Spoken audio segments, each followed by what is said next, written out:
Mycobacterium avium complex. We are all living in the era of HIV. You need to know what are all the drugs that are used for it. Clarithromycin, ethambutol, rifabutin. They are the three wonderful drugs which can be used. Amikacin can be used in the refractory cases is what I want to underscore to all of you. But there is no role for the pyrazinamide, which is the traditional anti-tuberculous drug in the management of the Mycobacterium avium intracellular.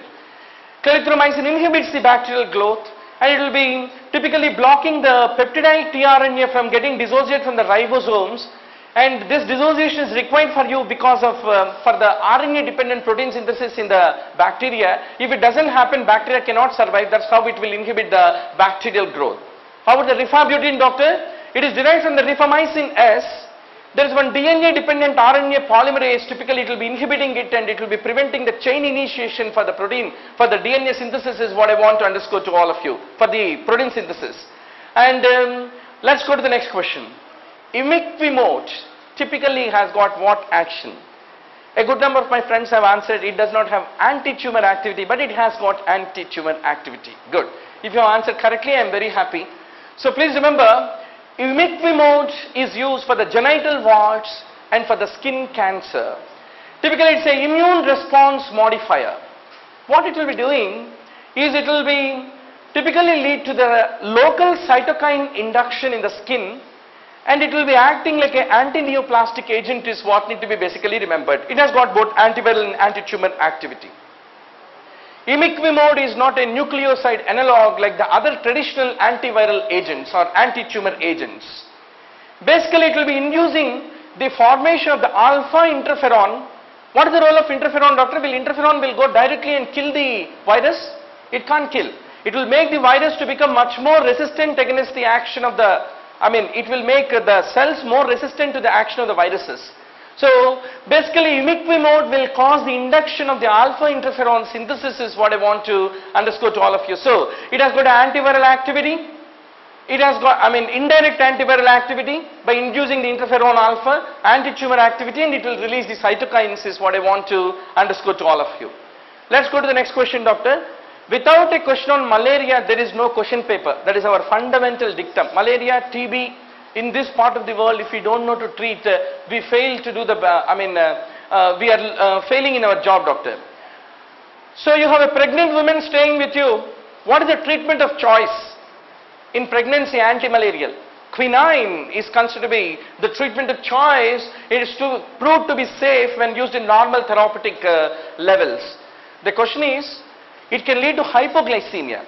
So if the quinine drip is running in acute medical care unit and you are the in-charge house surgeon, you can't afford to not have the glucometer in your ward, doctor. So you should be very sure with the 5% glucose available to take care of the hypoglycemia is what I want to underscore to all of you.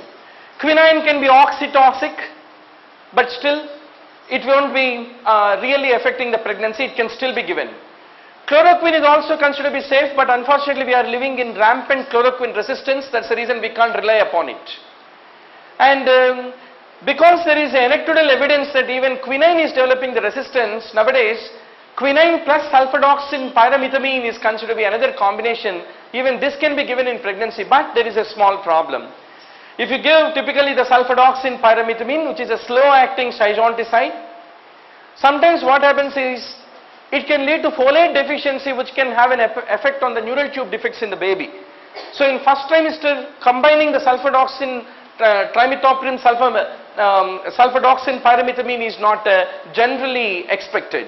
Another thing is, it being a slow-acting schizonticide, you can't simply rely on the monotherapy with that is what need to be remembered. How about the mefloquine? It is also effective and safe to the fetus, especially in the uncomplicated malaria, which is not caused by the falciparum.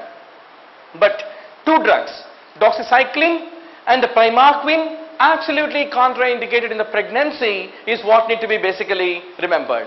Let's go to the next question. When two different chemicals act on different receptors and the response is opposite to each other on the same cell, then what is it called? Physiological antagonism, as all of you know very well. Now let's go to the next question. Regarding adrenal pheochromocytoma, what is true about it? Typically, in the non-familial cases, it is only seen in 10% of cases, bilaterality. But generally in the familial cases, nearly about 70% of cases are bilateral is what need to be basically remembered. It is a benign tumor, and it is chromaffin positive. So all of you can see there are two kidneys over here, doctor, and you can see the presence of the mass lesion, so which is arising from the adrenal. So pheochromocytoma is unmistakable.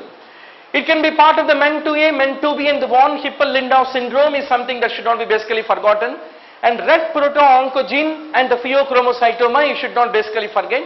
What are the three components of the von Hippel-Lindau, doctor? Pheochromocytoma, cerebellar hemangioblastoma, renal cell carcinomas can coexist with each other.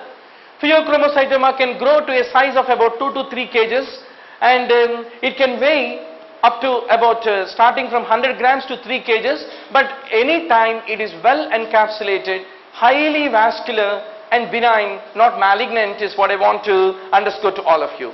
Now, what is the classical histological appearance of the pheochromocytoma called, doctor? Typically, in the pheochromocytoma, tumor cells are arranged like the balls and clusters, which is called the gel-balloon arrangement, is what I want to underscore to all of you. In spite of that, it is benign, is what need to be known. Can anybody recall what was the fourth option of this question? Pheochromocytoma. Can anybody? If you have recalled, just write down in your response sheet, feedback form, so that it makes the things easier. Let's go to the next question. Pseudomyxoma peritonei, can it occur? Definitely. As a complication of the appendix, if it ruptures, then it can lead to the pseudomyxoma peritonei, is what I want to underscore. This gives an intraoperative picture of the pseudomyxoma peritonei, where all this jelly-like substance is unmistakable. Let's go to the next question. CD4 receptors, typically they are required for the entry of the HIV in which of these cells? In the dendritic cells, monocytes, macrophages you require, but not in the astrocytes. What was the similar question asked in the AIIMS November question paper, doctor? Co-receptors for the HIV was asked. So HIV and receptors is one of the modern favorite question of examiner. So that's the reason you have to master this. So please remember, CCR5 and CXCR4, these two are called as the major co-receptors. Basically, the virus will be utilizing the CCR5 co-receptor in order to become macrophage tropic. Those which utilize the CXCR4, they will be T-cell tropic, is what I want to underscore to all of you. Now, though the CD4 helper T-cells have a CD4 and target for HIV, there are a lot of cells, though they don't have CD4, can still become affected with the HIV, doctor. What are those lists? Megakaryocytes, peripheral blood dendritic cells, follicular dendritic cells, epidermal Langerhans cells, astrocytes, oligodendroglia, CD8 cells, cervical cells, rectal mucosal, renal epithelial, cardiac myocytes, retinal cells, they all can become infected, is what I want to underscore to all of you. Now, typically, if you look at the monocytes and macrophages, they will be expressing a lot of this CCR5, the very important co-receptor for the HIV to bind, is what I want to underscore to all of you. Sometimes you come across certain reports, doctor. Husband is having HIV positivity, but the wife is not having. Though they are in the habit of regular sexual intercourse, still one of them has got, other has. So you have only two options. Either to not believe their history, or there must be some biological explanation for that. So there is one important variant called exposed but uninfected individual. What is the receptor level explanation for this? What they found is, most of the HIV transmission occurs predominantly by the CCR5 utilizing virus strains. In certain individuals, there is a genetic defect involving the CCR5. They naturally have a resistance from acquiring the HIV, though they are having a bad sexual history, is what need to be basically remembered. So CCR5 need to be remembered in relation to the exposed but uninfected individuals, is what I want to underscore to all of you. Let's go to the next question, doctor. Large intracytoplasmic glycogen storage, where do you come across? A good number of my friends have said Ewing sarcoma is a possible answer. How many are you for Ewing's? A very good number. Okay. But how about the freshest? What is your recent pathology knowledge? Intracytoplasmic granules, glycogen granules. Basically, leiomyosarcoma is identified by three important features. Number one, myofibrils which are Masson trichome stain positive, the PAS positive intracytoplasmic glycogen, and the reticulin stain positivity. These are the three classical features of the leiomyosarcomas, is what need to be remembered. This gives you the illustration of the leiomyosarcoma which is staying within the stomach. So this gives you the interlaced arrangement of the leiomyosarcoma fibers. Whenever you have a soft tissue tumor, you need to have a good support of the cytogenetics laboratory doctor. So this is a reticular fiber staining with the silver in the leiomyosarcoma. This is the Masson staining of the myofibrils of the leiomyosarcoma. So you need to know 4 important markers of the presence of the leiomyosarcoma. Vimentin and the smooth muscle actin positivity will be there, desmin positivity, and there is one pan muscle antigen called actin positivity, and the cytokeratin and S100 positivity. This is the classical immunohistochemistry report of the leiomyosarcoma. So this gives you the leiomyosarcoma where the desmin got stained, that all red looking area is the desmin staining. And this shows you that pan antigen, that is the actin positivity. So finally that becomes the answer. So still, if you have any reference to say Ewing's, you can always forward to me. I am very happy to see that. Let's go to the next question. Papillary carcinoma, examiner is bored in asking simple questions like it is a relatively better prognosis, lymph node metastasis will be there, all these questions. Now this time little atypically he asked, which variant is very much aggressive in nature? Basically you need to know so many variants are there in the papillary carcinoma.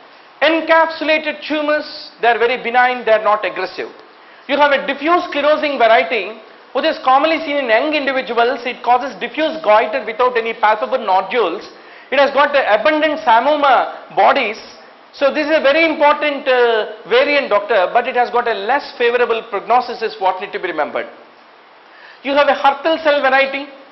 It is one of the very aggressive varieties. Follicular variety which contains purely follicular architectural pattern.